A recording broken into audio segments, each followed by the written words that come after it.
வணக்கம். இன்றைக்கு சூர்யா அவர்கள் நடித்த கருப்பு திரைப்படம் வெளியாகிறதா இருந்தது. சில காரணங்களாக கொஞ்சம் தள்ளி போயிட்டு இருக்கு.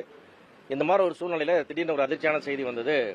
வட மாநிலங்களில் மும்பை, புனே, வாரணாசி 3 இடங்களில் படம் திடீர்னு ஸ்க்ரீன் ஆயிடுச்சு.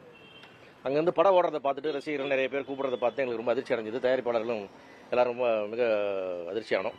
ஏன்னா அங்கேருந்து படம் ஆரம்பிச்சது, படம் ஓட ஆரம்பிச்சது. அதுலேருந்து கிளிப்ஸ்லாம் கட் பண்ணி போட ஆரம்பிச்சாங்க. ஸோ உடனடியாக தொடர்பு கொண்டு தொடர்பு கொண்டு யார் என்னங்கெல்லாம் தெரிஞ்சுக்கிறவங்களே அது 1 மணி நேரம் ஆயிடுச்சு.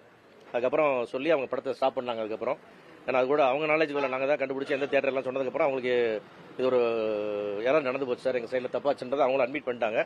அதனால நம்ம எல்லாரும் நம்முடைய கருமையான கண்டென்ட், ஏன்னா இங்கே நம்ம இருக்கிறதுலே சேஃபஸ்ட் இந்த வேர்ல்டு கியூபுக்குள்ள படம் இருக்கிறது தான். இங்கிருந்து எங்கேயும் போகாத ஒரு பெரிய நம்பிக்கை இருந்தது. அது உடஞ்சு போனதில் மிகப்பெரிய அப்செட் ஆயிருக்கு. எனக்கு அந்த மாதிரி இது மேலே இது நடக்கக்கூடாது என்பதற்காகவும் எப்படி நடந்து விசாரிக்கிறதுக்காக நாங்கள் வந்திருக்கிறோம். அவங்களும் தன்னுடைய தன்னலை விளக்கத்தை கொடுத்துருக்காங்க. நாங்களும் எங்களோட கண்டனத்தை பதிவு பண்ணியிருக்கிறோம்.